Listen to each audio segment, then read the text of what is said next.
I'm Al McFarlane. Welcome to the conversation with Al McFarlane. Today's Thursday, November 6th, 2022. I'm so glad to be here and glad to have you along as well. Let me ask you to tell somebody that some friends have gathered just to have a conversation. And we'd like for your friends to be our friends to be part of the conversation. I have always called my Thursday sessions a meeting of companions, and I do that giving homage to the work of Irma, the Ghanaian writer who's written so prolifically about what it means to create new kinds of families. And by that, he often says not just the family you were born into, your genealogical family or biological family, but also families of people who are thinking about the same thing and moving in the same general direction, who choose to be with each other and to choose that with a long lens, with the idea that being together motivates, encourages, develops, creates opportunity for innovation, for new thinking, for sharing, and for healing and beyond. So in that spirit, I enjoy so much being with my friends here today. I'm happy to see my friend Ndugu Yusef Mgeni back. Yusef, I missed you, brother. How you doing, man? Good to be back. Thank you, Al. Yeah, good to see you again. And Angela Rose is here. She was here last week. Great program with you and our new friend that you introduced to us last week. Angela, how are you? I'm doing really well. Thank you for having me. Well, thank you for being here. And of course, my writing colleague and classmate from the kindergarten, Brenda Lyle-Gray. Brenda, how you doing today? I'm fine. And hello to everyone. And good to see you, Yusef. Good to be seen here. Well, hello to Herbert Denmark. Herbert, thank you for weighing in and let us know where you are what part of the city or the country or world that you're joining us from. And, as always, anybody, we invite you to post this and share it on your social media, bring other people to this conversation. Let's start by Yusef. What's on your mind, man? What you thinking about, what you're focusing on right now? Well, the midterm elections, number one, and number two, the Supreme Court back in session and apparently prepared to tilt even further to the right. Well, we've got a story coming up, I think, in Monday's Insight News about Clarence Thomas's leadership in movement in the right-leaning direction of the court. Angela, where do you see the court going, and what do you see as an antidote to that direction in the spirit of progressiveness and of the people that you and I come from and represent? Yes, no, I just seen that Clarence Thomas's wife had come out and said that, she basically said that he doesn't know anything about her taking over the Capitol, the U.S. Capitol, and the insurrection. So, I mean, I think the only antidote is to lean into Justice Ketanji's leadership. And, even with these last few days, she talked about the 14th Amendment. She gave quick history lessons while, on the bench. And I think that's the leadership that we need. Hopefully, I guess we'll see what's going to happen with Clarence Thomas and this ordeal around the insurrection. I do think that, honestly, if we were living in a normal fair democracy, I think that, he should have been already suspended from the bench, honestly, at least suspended upon investigation, right? Like that would be a normal basic thing that I think about. But I unfortunately, we don't live in a normal democracy right now, and I don't see that happening for right now. But I think that he should at least be suspended at the very least, pending an investigation. But Brenda, jump in. What's on your mind? Not only the Thomases, but I'm thinking about Herschel Walker. And I mean, it's becoming very muddled to me. I mean, you just don't know what to think. You're trying to get our people especially to vote, and they're so confused. I mean, I'm confused now, and I have followed these elections, but I'm like Angela. If nothing else, he needs to recuse himself. Something. On the Herschel Walker front, there's a lot to talk about in regard to his son and what's been happening on social media. A lot's been happening with regards to his son, Christian, coming out against him and calling him a liar. And this is the same young man that was on the campaign trail with him. So there is a lot to talk about the Herschel Walker issues that's happening in Georgia right now. It is. Between him and Kyrie Irving, they don't do very much to lift the image of African American athletes, do they? Not at all.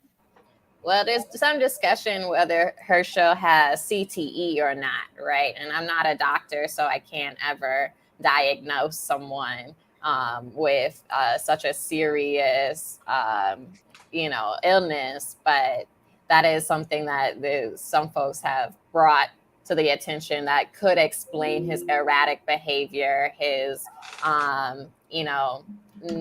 not very intelligible, logical arguments on the campaign trail around air, around, genetics and being descended from apes, things like that. So he says some very illogical things. But he has acknowledged some mental health issues on his own part. And he has. They're quite evident. And I mean, it could explain some of the domestic violence, accusations that his son brought out against him. But I wouldn't know. I'm not an expert in it, but I would say that at the very least, with everything all together, I do believe that there should be space for Black men to express their struggles with mental health. But in this case, for running a government, I don't believe that he is qualified, and it happens. Even when I was, dealing with my own mental health issues, I wouldn't have wanted to be the president of the Minneapolis NAACP. It was once I had dealt with my mental health issues that I, was able to. So, I mean, even just thinking of myself and thinking about how we prioritize our own health, I'll just say, I hope that he prioritizes it for himself. Well, let's take it a step further, Al. More than half of the GOP nominees who are running for state or federal offices are election deniers, almost 300 in 48 of the 50 states. Do not believe that Joe Biden won the election, and do not believe that Donald Trump lost it. And the overwhelming majority of them are in safe Republican districts. So the ideological complexion of federal and state office holders is going to change with the midterm elections. These are not people running in heavily Democratic or hotly contested areas. These are people running in Republican strongholds who are election deniers, who claim that the election was stolen from Donald Trump and that he should either be president or king, take your pick. And I mentioned the Supreme Court earlier as one of the bellwethers, because they have a case before them now from South Carolina in which the conservative justices have argued that redistricting based on the most recent census should be done on a race-neutral basis. And 27% of the population is African American in South Carolina. And in 7 districts where they had the potential to elect a Black representative to Congress or to the Senate, only one of them is now a Black majority district. And the Supreme Court is clearly not indicating in their public remarks that they are going to uphold many of the tenets of the Voting Rights Act. And we talked about more than 400 pieces of voter suppression legislation that have been introduced in state legislatures around the country.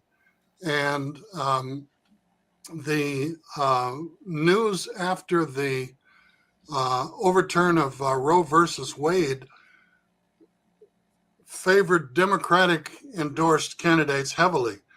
And some of that luster has worn off. And now in many of the very close races, the Democratic and conservative Republican candidates are running neck and neck in at least 7 of the congressional and gubernatorial races.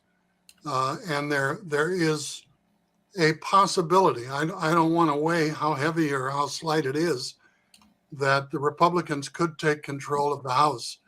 And even in Georgia, where Herschel Walker is running for the Senate, the Republicans in Georgia have not been kidnapped or taken over as much as they have been revealed, that they are standing by Herschel Walker despite a wheelbarrow full of lies and faults and clear incompetence.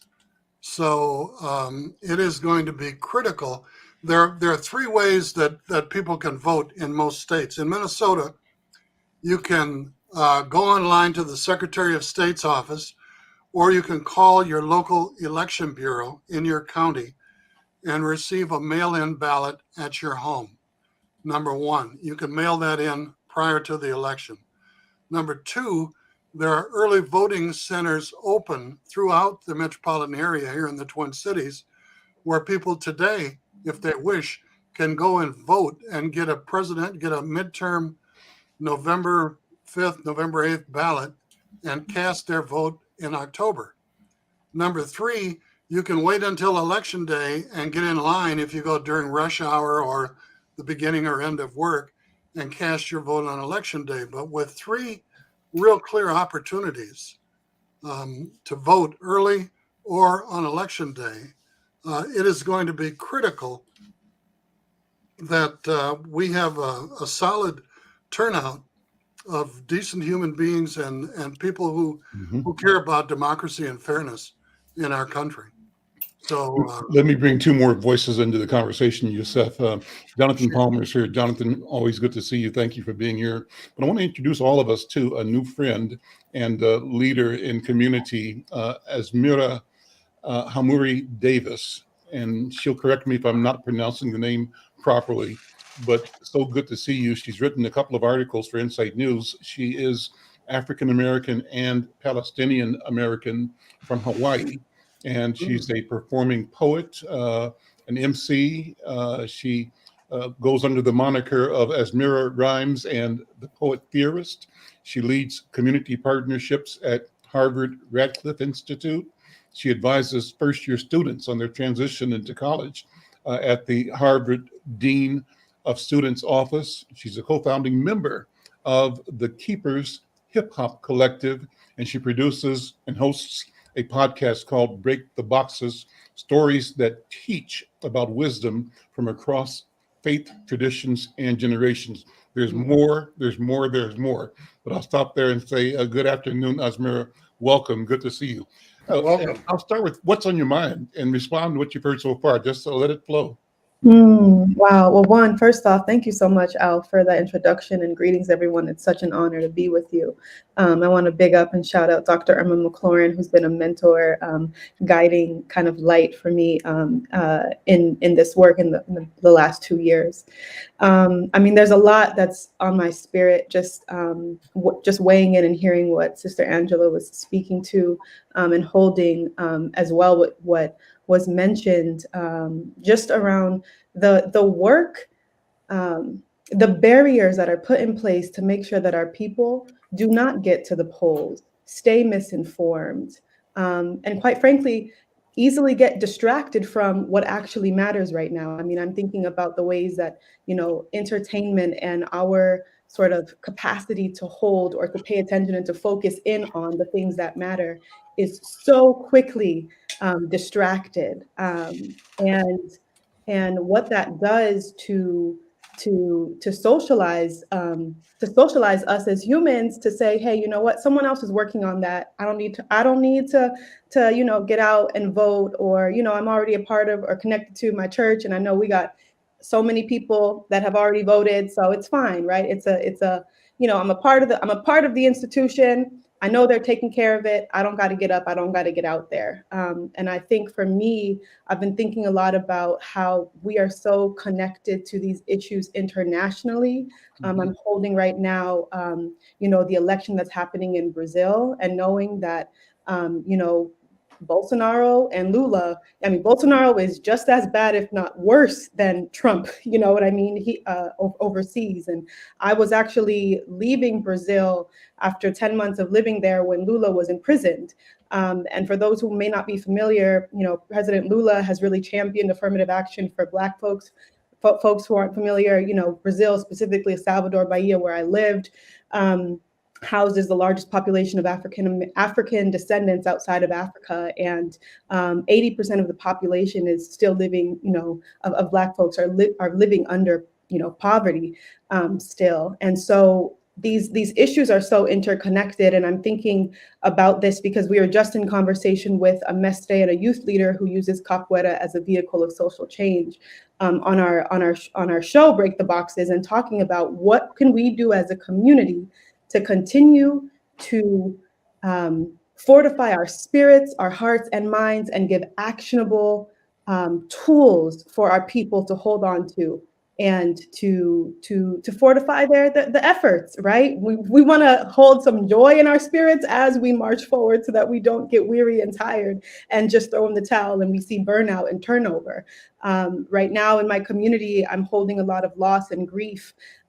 Fathers, grandfathers, grandmothers that have passed just within, I'm a part of the Samuel DeWitt Proctor Conference's Micah cohorts, and we're, in conversation. It's an extension of work that I've been doing with the Black Christians for Palestine, to think about ways we can continue to access and uplift the community that is rooted in the Black liberation tradition, and see ways that we are internationally connected. And 5 people shared on our thread that they have loved ones who have just not made it. They have just transitioned. And so what can we do in a moment where it's so important for us to stay prescient, to stay activated and action oriented, and also for our hearts, spirits, minds stay fueled? How can we support those who are doing this work on the ground? And so I think for me, I enter into the conversation remembering that, oppression comes for your spirit first. It comes to rip, to steal, kill, and destroy, to come for your spirit, and to make sure that you feel like you can't go on. And so if I can contribute to conversations around reasons why we always can, and why we can call on those who have gone before us, to remember, like Reverend Dr. Otis Moss reminds us, when he had to, go time and time and time again, get distracted and retracted and redirected, to another voting poll, go to another voting poll, and another voting poll, and another voting poll. In the early, I think, around the 1920s or 30s, if I'm not mistaken. It might have been some decades around there. But just thinking about that kind of persistence, that I will get by foot to where I need to go to vote, even in the face of barbaric, senseless white savagery. And I will not call it white supremacy, because I think that affirms people who already feel like they're supreme. It's savagery. Whiteness, as it has stood and stands in the test of time, has been the pinnacle of barbarity in our history, and yet somehow we've been convinced, that they're the pinnacle of civility. And so I offer that as just a way in which we discuss and we talk about white savagery. It's savagery. There's nothing supreme about it. And I'll stop there. That's a great comment. It reminds me that yesterday, Brenda and I were with Douglas Ewart, a creative genius from Jamaica, but who's done work with the African American, is it AACM chamber? I can't think of the full name of it, but creative musicians, an inventor, philosopher, teacher, educator. And he made the point you just made. I refuse to call them, he said, supremacists, because that implies and gives them something that they don't deserve. But rather, I call them and their condition a condition of white inferiority. And it's their depravity and their inferiority that drives their inability to understand and to join the rest of human beings in civility. And that it's important that we deconstruct the language and put the proper name on situations and things. I think I see Yoji Sena in the back room. You mentioned Brazil, and Yoji Sena is a person that we knew here in Minneapolis, but moved back to Bahia. And so I wanted you all to connect Yoji, because Asmira had lived in Bahia. And this is such a wonderful conversation. I wanted you, if you would, Asmira, to talk about what it means to be Palestinian and to be African American, because I think there's a lot of room for misinterpretation, misunderstanding, but also more room for engagement, bonding, and understanding similar challenges and pathways to resolution. But we don't get that conversation because to raise the question, to have the conversation in public is also looked at as stepping in a dangerous arena. Both our government and the governments of those who do not want to see a Palestinian state. And we know that both are lethal. And so, Asmira, what do you think?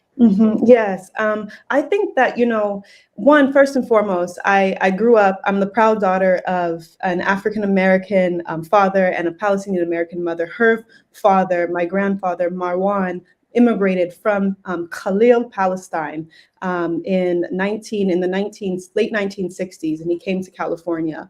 I never met him, but I've heard stories of him. Youngest of 11. Palestinians have big families, a lot of children. He was the youngest, and he brought his family over here after the Nakba, the catastrophe in 1948, where over 750,000 Palestinians were expelled. And I say that because I found that even as someone who may carry this heritage, growing up in the States, specifically Hawaii, but any part of the US, my education around Palestinian history was nearly non-existent. And so it wasn't until coming to grad school after living in Brazil, and salve mestre Senia, um prazer para estar com você. It wasn't until after coming to my grad program and getting the chance to study abroad on a religion and conflict and peace initiative that I got to connect with my heritage and family back there in Palestine. But I think what I found most, most ironic was that often this question of Palestine is framed in the US as an issue that is sort of centered around religion, that, Arab Muslims and Jewish people cannot coexist or live together peacefully. And, mindful of the history and really the politics of memory and the politics of storytelling. Growing up, I remember first and foremost, my favorite uncle that I grew up with is a Jewish man, Michael Goodman, right? And I grew up without knowing the politics and the bureaucracy of what it means to say that you have or hold a Palestinian identity, right? I grew up without that, and I'm grateful for that. It was a blessing in hindsight to have grown up in Hawaii, where you do have people who are from a lot of different, places and spaces. And so in some ways that sort of racial ambiguity, if you will, allowed for me to, people would consider me or wonder, what are you? Who are you? Are you this? Are you that? Are you Dominican? Are you whatever? I identify firmly as Black. I'm a Black woman who also has some Palestinian heritage. And what that means is that I will lift that up because I know that there aren't enough voices of folks of these identities who get space to share, to speak to their lived experience. I'm also aware of, and I hold the stories of the many women that I met in Palestine, in Brazil, across the diaspora, who are always held under the harbingers of patriarchy, whether it's interpersonally, politically. And so it's important that I identify and sometimes lead with that for no other reason than I want people to know that there is a light post, that there are folks out there. I know what it felt like when I met another Black Palestinian woman. I felt like, wow, it's neat. I want to learn more about your experience. Does it mean that we are connected in all of these different ways and somehow, that we have this inherent sort of shared lived experience, perhaps, but also not, right? Holding the heterogeneity that exists within humans, period, holding that people have agency and autonomy to act and to shape who they want to be, and also recognizing the historic systems and structures at play that contribute to erasing certain narratives. And so, Al, you asked me, what does it mean to be Palestinian? I think for me, as I've grown into that identity, I didn't grow up learning the Arabic language, though I'm now 3 years into learning it because of education. It means to speak to the power that education has. I also am a proud first generation, low income college graduate. I have Stan Stallet and all of the freedom fighters in the 1965, who passed the 1965 Higher Education Act to thank for pushing, for creating TRIO programs to go into underserved, under-resourced communities and create college prep programs like the Upward Bound program that I then became a part of. And that we have to this day politicians who are trying to, I'll never forget hearing Mike Stanowski, I forget his name, but I'll never forget hearing him speak on the radio in 2017 talking about how you never see your return on your investment for these programs. And I stopped on the side of my tracks in my car and I had to write down the anger that I felt rush through me, because I know that it's because of programs like those that need and deserve to be funded, that there are so many at-promise young people who deserve access to education, access to a portal of a better way of knowing who they are and a better life for themselves and their families to continue this work. So for me, being Black and Palestinian means speaking to the power, the transformative power of education, of culture, of arts, of entertainment, to honor the dignity and the humanhood that we all carry, especially for those whose stories go too long unnoticed or unseen.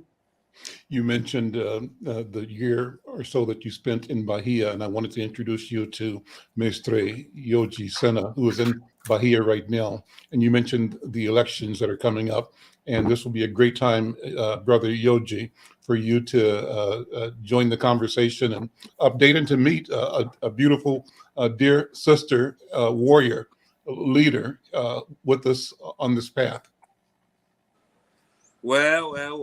We are here living the aftermath of the elections.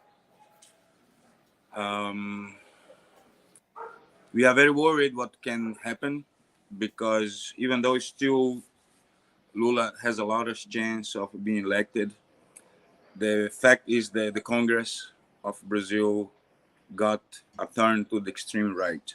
There is a large amount of legislators that got voted in, and right now the Bolsonaro party is the majority in the legislature. So even though there is this great possibility that Lula gonna win, is gonna be made difficult to govern. Today I just got one of those Instagram or TikTok little videos stating why this hate of Lula is going on through Brazil. Lula is like almost a similar figure like Obama. His election catalyzed a lot of people on both sides, but this meme was talking that the main reason of this hatred that is being really exuded to Lula, because Lula won overwhelmingly on the northeast of Brazil. The region, Brazil is divided in 5 regions. In the northeast, it goes from Bahia up to the mouth of the Amazon. is in that area, that little curve on the coast of Brazil. Lula won almost by 70%. And now, since it's a new campaign, people are really distilling their venom, because that what prevented the election of Bolsonaro. And this meme says that the real reason why really people are hating Lula is because he promoted the second abolition of slavery in Brazil in his government, where what he did a law regulating the work of domestic employees that has been historically Black women. I've been mentioning to you, all these times that we've been talking lately, like how every week there is cases in the news of people being liberated from slavery in 2022. Right? As I say, last week here in 10 kilometers from where I live, a gentleman, an old person, an elder, got freed from slavery, working in a mansion of somebody very rich. So Lula promoted the second abolition of slavery here when he gave domestic employees, the empregadas domésticas, all the workers' rights that all other workers have. And as I also mentioned to you that here, if you go any apartment buildings and right, and most of the houses, they have the employee houses in the back. The apartment buildings up to probably in this law, there are apartment of 2 bedrooms plus dependencies. That was the name of the room for the employee, right? That is generally a Black woman. They mostly start those jobs as underage girls, and many of them pass the whole life as a employee, as a slave of those families. Among those things that happen, right, they work 24 hours, 7 days a week. In many cases, they are also abused sexually at night, by the men of the house or their kids. So, and that has caused that a lot of those families in Brazil lost one of those their great privileges, have low paid employees taking care of their houses, cleaning, washing, cooking, and also being surrogate mothers of their kids. And so the election of Lula, and later after elected, he promulgating this law, he created a lot of enemies. That is the main reason there is this great opposition to Lula that nobody speaks. Because there is no way of denying that his 8 years in government was like no other in Brazilian history, and I think no other in the Western Hemisphere countries, where he uplifted millions and millions of people. I have one of my experiences while I was living in Minnesota. I have one of those Brazilian friends there that she came back from Brazil, and she was indignated that the airport was looking like the bus station because, in her words, the amount of ugly people that were now able to sit next to her in the airplane, And of course, those black, ugly people are people that look like me, even though that I am not that ugly. But here the situation, it is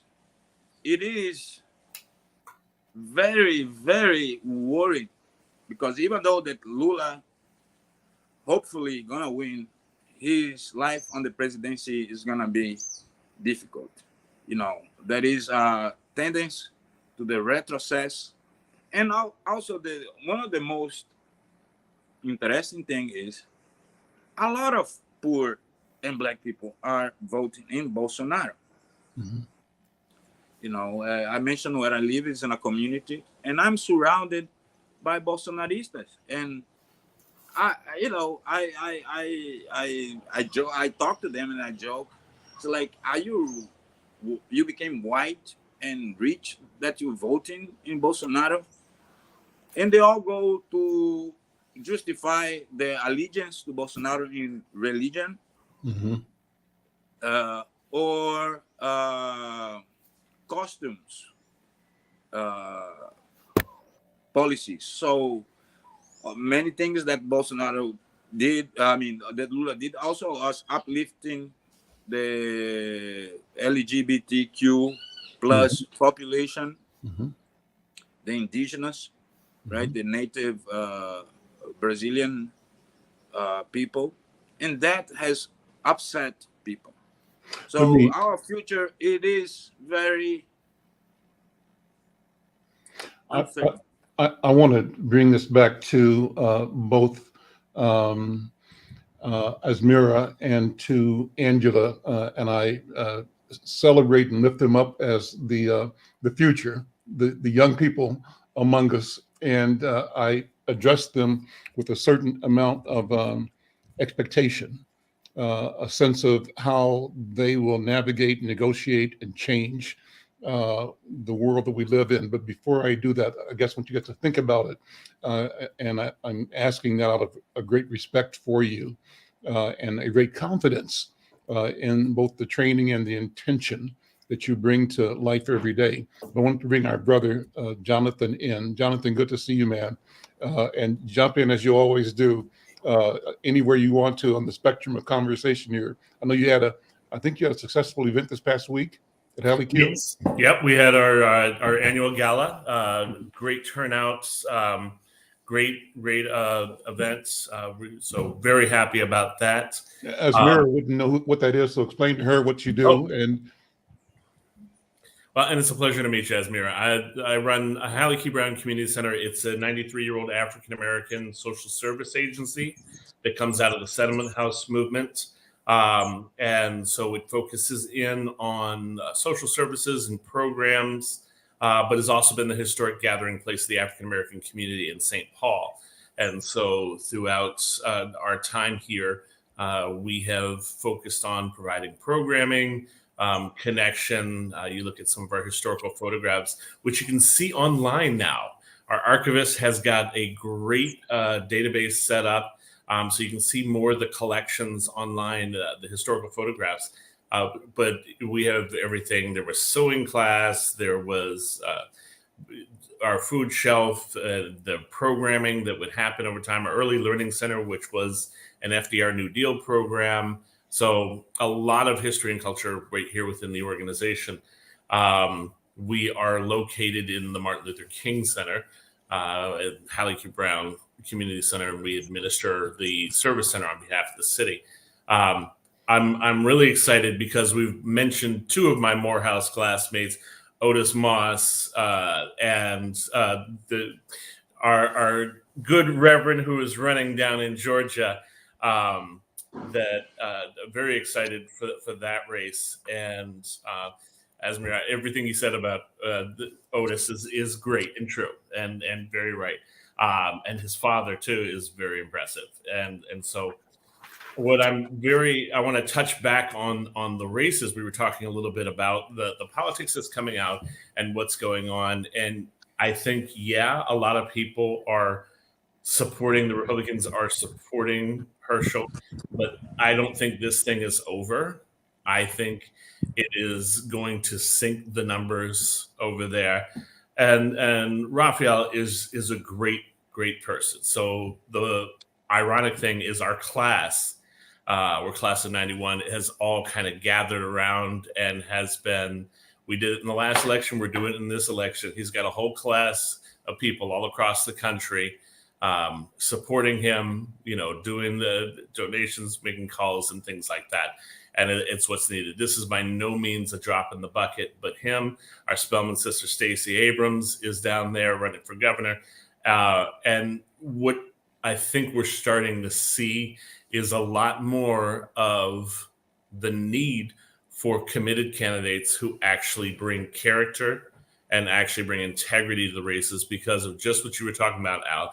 There's so many of them that are being propped up that are coming through as election deniers, as no real basis of experience, and are just being pushed through because they're going to support a policy or a position or decimate a woman's right to choose or things like that. So the need is greater than ever for us to have a good, solid base of candidates and support behind those candidates, going ahead and making sure that we have people in office who are going to think, who are going to be in touch with the community and really advance what is needed, not just follow the will of one failed candidate. And maybe Brenda first, and then go Angela.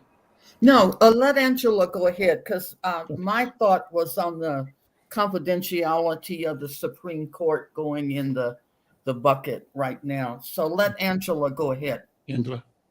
Yeah, no, where I think of the ties from the conversation that Jonathan has and Yoji as well is that in Brazil and with Lula and also like Benedita da Silva, who, while President Lula was the president, she was also someone who was in power under his government, is this idea of actual tangible changes that people can feel and organizing in politics where, Black people are the center and they're seeing tangible differences. And unfortunately, there's an aspect of American politics that seems a little bit too much at an arm's length from the everyday lives of Black folk in our communities. And so a lot of times people are, disinterested because the organizing that they do is like Asmara, is that correct? As Mara said, inside institutions, like the church is doing it. The church is organizing. And that's because a church is in that community and they can do things like give out food or, help get people into housing, things like that. And those aspects is what is politics. That work is politics as well, but it's so hard for folks to see that our government should also be doing this work. Our government should be funding housing. Our government should be doing that work. And from the Republican perspective, right, they don't believe the government should be doing that work. They say they see the church, they see these other institutions doing that work, and they're saying, see, that's why we don't need to organize through government. We don't need big government. It's all of these bureaucracies. They're putting more limits on us than freedoms. But in actuality, that translates into Republican policy as more limits than freedoms, more limits on, what the average person who doesn't have like a church to rely on or doesn't have the connections to a nonprofit or doesn't have those aspects of social political connections. I think about this thing. It's this thing of social death, right? This aspect of social death that a lot of us are living under. And it's this aspect that like we are so consumed with our everyday lives because of oppression, because of, that we have had so much taken away from us that we do not have even the power, the political power, the social power, the economic power, right, to even engage with some of these systems. So it's a tricky thing because I think there are Republicans who are, middle class, lower middle class, who do have those powers, right? They have that social power. They're not socially dead. So they do not even understand the point and the place and the position that Black folk are in where we don't even have access to some of these things that are accessible for other folks, right? Accessible for even other low income folks from other communities. And you often ask me, you know, so what do we do, right? So what do we do? And, you know, the aspect of like historical trauma of the continued oppression, we have to address, you know, the oppression that's happening right now and the aspects of accessibility. But like when we're talking about historical trauma, there's something that he's a Native American activist, Chief Philip Lane Jr., he talks about co-creation of futures. And you could either do one of four things when you're, you know, dealing with historical trauma. You could basically like tap out, right? You can, which is like a resignation. You can give up. You can express your apathy. You could try to assimilate, right? Which we hear a lot with like respectability politics is also on like this idea of assimilation, taking on the form of the oppressor.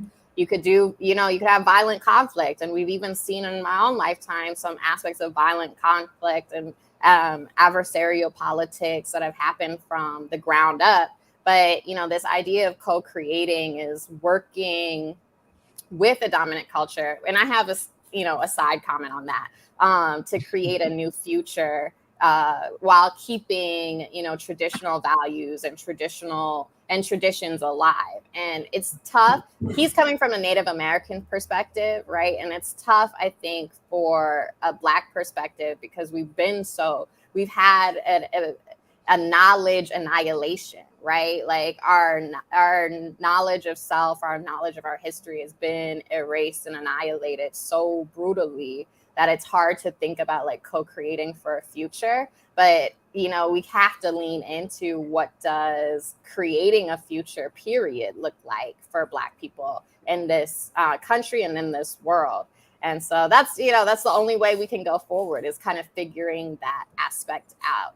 But I really feel like the aspect of starting in our communities and doing and recognizing the organizing work that we do in our communities is politics, and recognizing the people who are organizers in our community first are our future political leaders, instead of just assuming that the Harvards, no offense to Harvard, but, you know, like the Harvard graduates are going to somehow best represent us.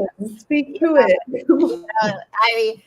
Because I went to Barnard, right? So I can, and I know some people from Harvard, they're fantastic, very smart folks, but that doesn't always translate into community representation politically, right? So, you know, starting in our community, starting what Maestro Yoji said of it's the domestic workers, right? Domestic worker issues. That was something that Lula and then also Da Silva, Benedita Da Silva really pushed forward. It's because Benedita, she knew those women. She's an ex-domestic worker.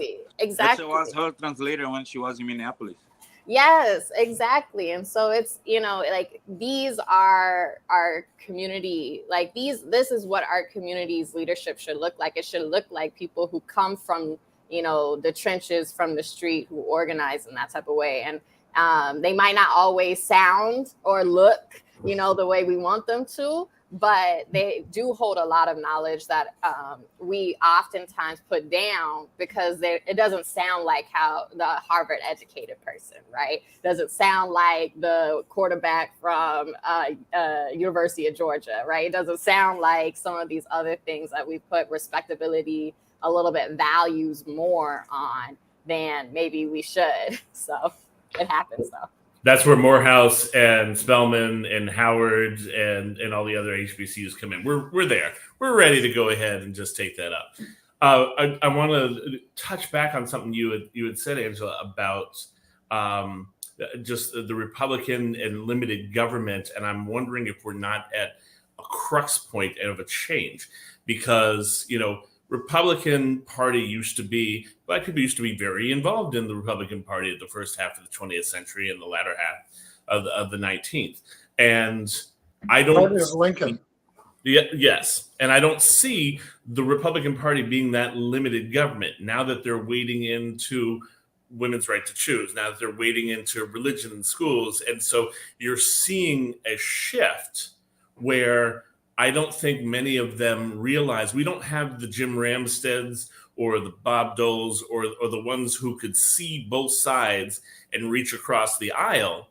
We're seeing a lot more of being narrowly focused on largely religious based and ideologies that follow some of that white supremacy, or Esmira, I forgot the term you used, but I loved it. Savagery. There you go. We're seeing more of that, and I'm wondering if we're not about to see one of those splits where this becomes a new party and people who still have the limited government ideology will form something else, and we're going to have, I mean, they've tried it a couple of times, the Tea Party and stuff like that, but this seems like we're really in a place where one group is just following one person and others are trying to restore the old Republican values. And so I'm wondering where we're at right now and if that's what we're going to see in the next set of elections. Jonathan, I think that those people have been completely and fully absorbed by the Republican Party. They've taken it over, and they claim it is their party. And a majority of the people who call themselves Republicans are election deniers, who don't recognize Joe Biden as fairly elected and believe that the election was stolen from Donald Trump. They have revealed their true selves. Yusef, I wanted to ask you, what happens if Clarence Thomas decides to give the golden key to Trump and let all of the classified, declassified, and all of that other just go in the wind? Well, I mean, the wife has already said she still believed the election was stolen, and she laid out everything, and he sent this 250-page manifesto, Trump did, right to Clarence Thomas. Clarence Thomas supervises that 11th Circuit Court of Appeals that is currently hearing that case.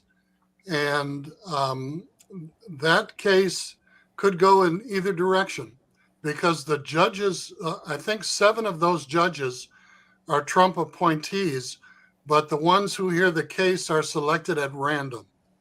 Oh, so it will depend on who they are and what ruling that they bring. Clarence does not have the authority to overrule or override that. And we have to wait and see.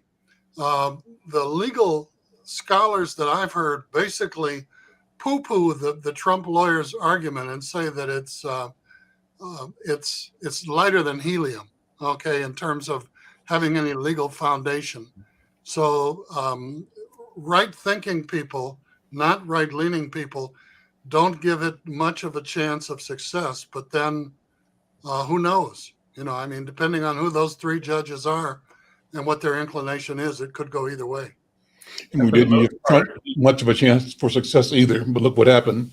Esmira, jump back in, if you would. I wanted to get your thoughts on the flow of the conversation so far, and then Maestre Sena, come back, please. Yeah, I mean, I appreciate, Angela, you bringing up this point, right, around the importance of centering knowledge from people across the what is the social status spectrum, right? So there's the Harvards or the Ivy Leagues that inherently somehow hold some type of privilege, power, name with it that people then, they're kind of like bumper stickers. And I mean, I've seen it quite literally in my life coming from being someone who grows up with the people, my family, right? I'm proximate to incarceration, to loved ones, I mean, to psych wards, jails, homeless facilities. I mean, to this day, that never changes. But also, it's interesting to see how, right, our preoccupation with not centering the women, the domestic workers, those who are at who are doing the work day in and day out, continues to reify the power structures that we say we want to upend or to dismantle. And I think that that's an important piece always to hold as we think about, who are the ones that continue to impact change in tangible ways, like the Stacey Abram. You understand what I'm saying? So I just want to lift that up because I think that's always an important piece to hold and to carry. And I'm holding something that Jonathan, I think you brought up, or that made me think about, I'm always thinking about like the role of arts, culture, and entertainment, because I feel like, especially in today's day and age, attention, how long you can hold our people's attention matters. And we know that we are in a scrolling epidemic, right? And I'm thinking a lot about how social media, I remember Melissa Harris Perry speaking to how social media, in 2017 created a Trump, right? The algorithm continued to put him in our purview so that we're talking about him. Now he's invoking, conversations at dinner tables. People that didn't really know about him are like now talking about that outlandish thing that he did, right? And thinking about in our community, the recent heartbreak, I don't know if it's a recent heartbreak or a re-heartbreak, whatever, just outlandish behavior of someone like Kanye and Candace Owens with the White Lives Matter thing, right?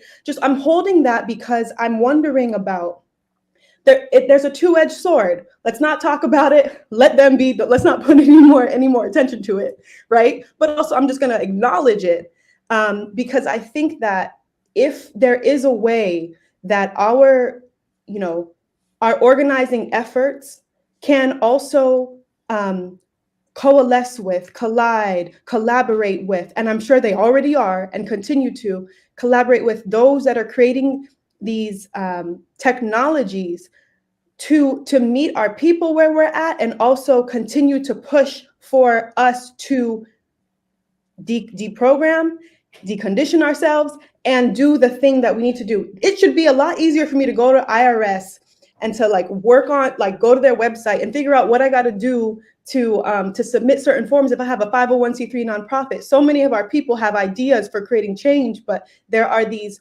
outdated, antiquated barriers just to access it. I'm trying to help my dad get onto an application for something that he would be great at. And it's like, he still has to learn how to operate with, email. How do I send? How do I forward?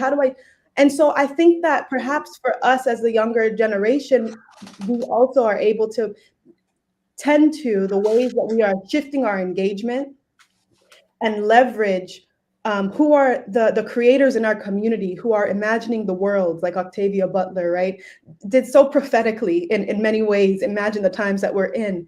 Feeding their imagination, their creativity, and supporting that with funds to then be able to create new communication tools and translation tools to help our people across generations engage. I was so happy when I saw my dad finally send an email and forward it to me. I was like, yes, we can't take these little things for granted, and not everyone has to do that. But I think I'm just holding both attention, status, what qualifies us as able to have a voice and be heard, and how can we, again, center, to Angela's point, the ones that are doing the work day in and day out and don't have the luxury of time to sit and pontificate about these things either. So I'm just holding all of those things at once. I want to lift that up. Yoji? Let me ask you to think, Yoji, about this question of being international, having an international lens, because you lived here, you're from there, you're back home now, but you lived for 30 years, I think, here in Minnesota, and now are back there, and you are in contact with Brazilians who were in Bahia, but have gone back to Lagos, right? And so you're living in a live, interconnective arena that is something that more of us, I believe, have to discover. I think too many of us have sort of a narrow parochial lens of the world and therefore our future. I think Asmira and Angela represent, and I think Jonathan represent this ability to move and to see and to not have to buy hook, and sinker, whatever it's called, the story, the one story of the colonizer, of the oppressor, of the savage. that's a story that has our role prescribed in ways that are not good for us. And so the question is, how do we come forward with and bring new descriptions of reality and a possibility, descriptions that suit and reflect our dignity, our humanity. So, Yoji, what do you think? Well, let's say I think of a couple shows past. My outlook for the future presently, I'm particularly myself very optimistic, but I see that you are in a historical time that is very dangerous, and I don't see that immediately there is going to be relief or improvement. Like the 80s was very hopeful, where was the end of the apartheid and the like last uh, uh, last presence of colonialism in Africa, and where a lot of people did got empowered, right? So right now, I think the pendulum swing towards the right, and it's up there in the highest elevation in the right side, in the extreme right. I think right now it is up to people like us that are here right now in this show to continue have hope and do what we do individually, find and join alliances when there is possible. But I think we are fighting a very formidable enemy, a historical enemy that also has got empowered by technology, right? So, for example, imagine if the sale of Twitter go through, you know, Elon Musk, that everybody is praise and this and that and bow down because he's the ultra billionaire. He is not a very good person at all. He's a white supremacism. Imagine this guy, he's gonna take over, right, of Twitter. We have the other, I think, Peter Thiel, right? That's the founder of PayPal. So there is a lot of formidable enemies to fight right now. And I think the only thing is hope. And the continual fight. We need to resort to our resilience. And the days that we feel defeated, focus that in certain way we are the descendants of the strongest that have survived historically. Those of us who is alive, we are the descendant of the strongest.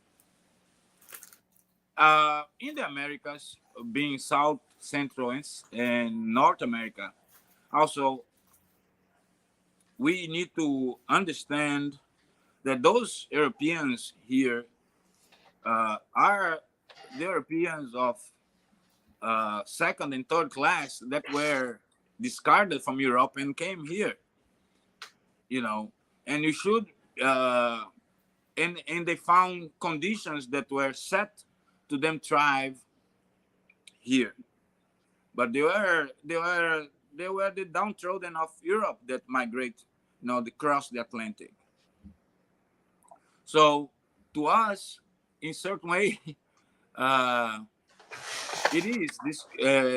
We have to, as I say, keep doing our individual works and find alliances and be consequent constantly. Because if I am one of those days of low hope, I would need my other peers, the part of the alliance, to uplift me and refocus this energy, because it's not going to be an easy fix.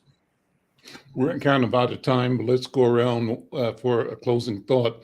And Yusef, let me start with you, and then Jonathan, Brenda, Angela, and Asmira will close with you.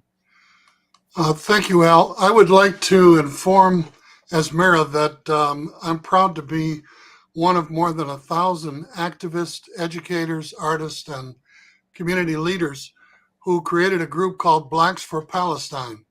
And the statement of our solidarity with Palestinians is on our website. And if you Google Black for Palestine, you can review it. And if the other companions are interested, they can become signatories to that statement of solidarity. So it was a pleasure meeting and visiting with you today, sister. Thank you. Thank you, Yusef. Thank you. I've read the statement that you all wrote, and it's great to know that you were one of the hands behind that.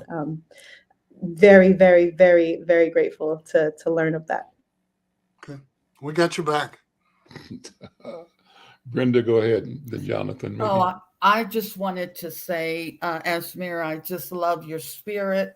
I wish you the very best. We've got a big fight ahead of us when it comes to what we have about 30 days of the voting before the midterms. So I hope we're able to mobilize communities around the country, because if they take over both, we have no one to blame but ourselves. So I do hope we mobilize on the college campuses. But the way that can happen is educating them as to what is at stake if we don't. Jonathan? Asmira, great to see you and welcome. We're thrilled to have you, and I very much appreciate your perspective. I'm glad to be here with all of this. This is the conversation that we need to be having, and the conversations that need to go on.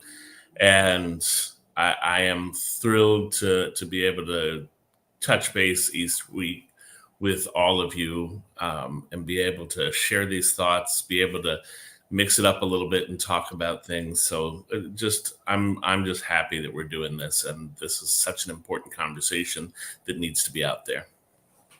Angela, then Asmira, we'll close with you. Angela, what are your thoughts? Yes, no, I'm so happy to meet you, Asmira. Thank you so much for being here. And I definitely agree with Jonathan that these are the conversations that we need to have. I recently came across the word soul wounds, phrase soul wounds, talking about historical trauma and generational trauma. And, one of the things that just is so healing and comforting for me is having these conversations about politics, about Blackness across the world, and to have so many people from all over come on to this conversation is definitely a healing experience for me. It's, I can be vulnerable, I can be happy, I can be, not explicit. I can be, clear on concise what I'm going to say. And so I'm just happy to be here. What's the last word? Complacency is not what?